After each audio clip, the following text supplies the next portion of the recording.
But your dad was on road? Pretty much, but it was like, I mean, that generation there, they came up against the Robertson era. So yeah, they came up against the Teddy boys and the racists and the white boys. And that. Yeah, and a lot of people forget that Harlesden was a white run area. It was a dominantly white run area. So they moved black families in amongst hostile white people as well, because working class, they didn't have the finance to move out of the area. And as far as they're concerned, all these monkeys are just moving in. So a lot of them was hostile towards the black community that came in at that point. So people and had like to mash them up and that. Yeah, people like my pops and that, they went through it. So you talk to that era, they'll tell you straight that when school finished, they had to just run. There weren't no walking, because they said white man would bruck you up, and not even just the kids bigger brothers would bruck you up, the ones that were in secondary school. So they spent a lot of their childhood just running from beef. Then in the end, you know that Matrix moment where Neo says, I can't run from these agents no more. They turned it around and they started to bruck up a lot of man. And they're the reason why we can even walk. We had a relative safety in the streets that we walk in. So I would say he's a man that kind of went through a lot. You know what I mean? Went through a lot, but still very community-centered. So when time they had their come up and they went through their things, bank robberies, the whole nine, the whole thing was kind of like politically aligned. So when they had their money, it was set up the big youth clubs, put this and that on, make sure the youths them can get free breakfast. So they was following a lot of the Black Panther principles, you know, 10-point plan. So free breakfast in the morning, know your history, certain things, protect the area, rah. So I grew up in that era. Did you ever have to see him go prison?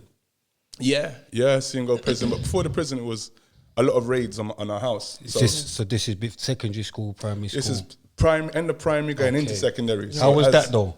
It was mad, because up until then, I was a youth that I used to love the police. Cops and robber situation, I wanted to be the popo. Do you know what I mean? I was that young youth. Yeah, I want to be policeman. That sort of thing. So I didn't realize there was this other relationship with police until I understood what that relationship was. Because when you're in primary, do you still want to be a Fed before? Because I'm not. Alright, cool. Because I'm saying, I was going to stop. I was going to stop this interview. I was going to stop this interview.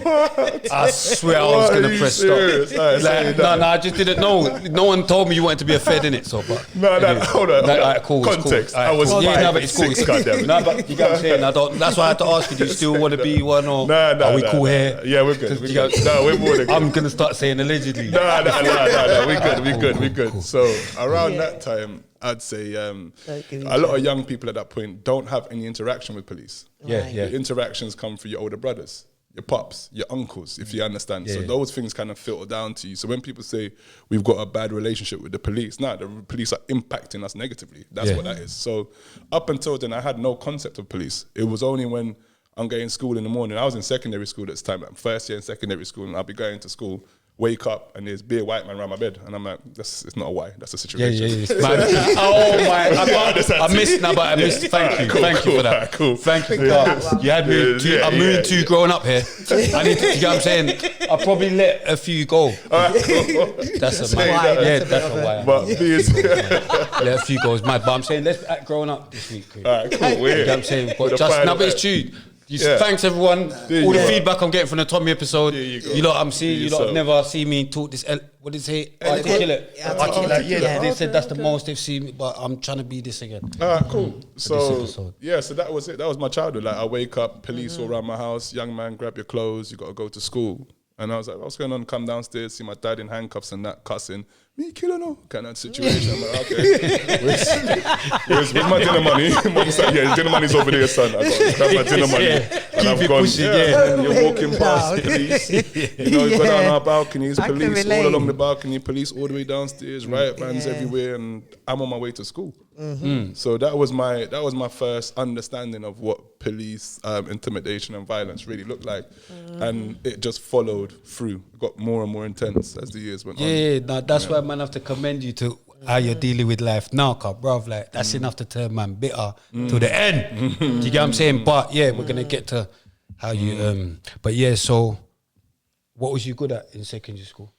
Did you like school? Secondary school was a jump for me. I didn't enjoy it straight away. It was busy, it was big, and there was just a lot going on. And me personally, if I form friendships, it tends to be with a couple of people, and that's who I know.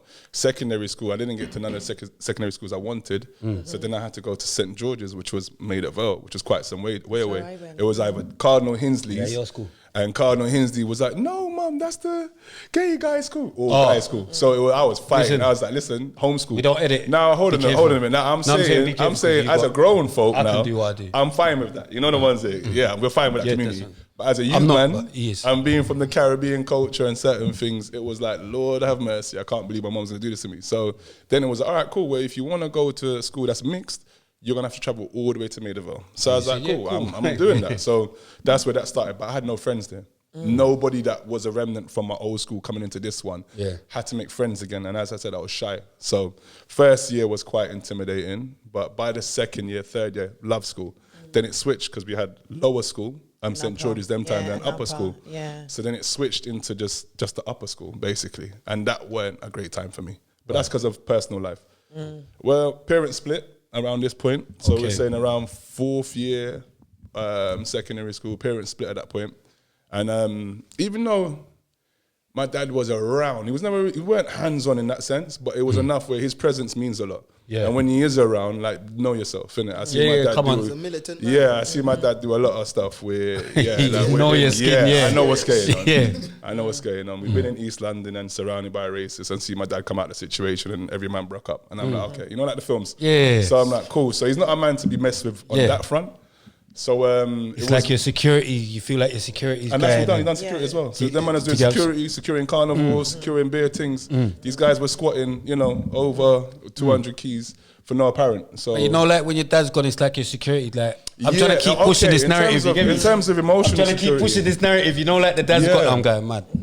No, that makes sense. In terms of emotional security, the moment that he left, there was that void there, and there was also that thing where I didn't feel like I had anyone to answer to now. Whereas my dad was just like, we had just a look and all right, cool, fix up, set up. Whereas once he moved away from the household, it was like he had to hear things through my mum. Yeah. And it was always like, bro, what's your mum telling me? And then you could play on that. Yeah, you can navigate. Mind games. Yeah, you can mind games. So by that point, that's when my personal situation started up. And by that, secondary school didn't mean much to me. There weren't really much of a family structure. My dad got nicked and was doing remand in I think it was Chelmsford at the time. Mum was building grandma's house in Jamaica at the time. So I was here, raised around aunties and rear tier. So within that time, that was my time to kind of, you know, explore more street values. So did you like have to look after your younger siblings and all that? Like, yeah, it's weird. So in some senses, yes. So when we was on Church Road, it was one of those ones where I couldn't go out to play without bringing them two up. That's pram, nappies, SMA. Like I was that you. SMA, fix up the bottle, and then you can go outside with your brother and sister. But Church Road at that point was like a massive play centre.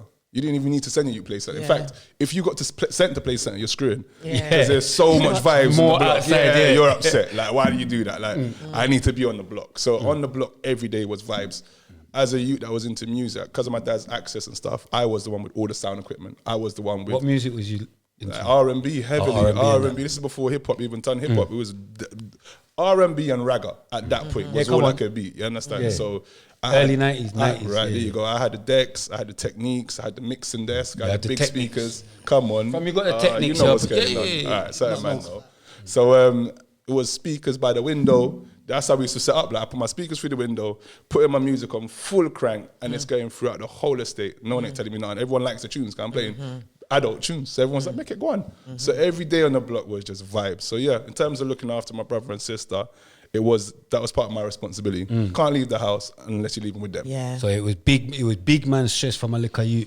Yeah, it wasn't stress. It was just part of what you had to do. My mum's got to go back to work. My mum's got to go and do the 9 to 5. And then, you know, you're on the estate. So literally anything that happens, she's going to get a phone call at work anyway. But Justin's there. So, you know what I mean? You sort these things out. So sometimes we look at these things and we say, now, okay, that's neglectful or child labor. There's all these kind of attachments to it. But when people have to get to work to put food on the table, you know what I mean? And it is what it is. I got to play my role. If my role is to raise my brother and sister, then that's what I have to do. So other cultures, countries, that's just normal. Yeah, I didn't see it as anything strange, you know? That was normal. Yeah, it was a norm for me back then. Yeah, so did you get any grades? Whoa, so yeah, I got expelled from secondary school, funny enough. Yeah, it was a fight situation. Cousin got into a fight with a youth, and you know them youths that look like they can't fight, but then you realise they can fight.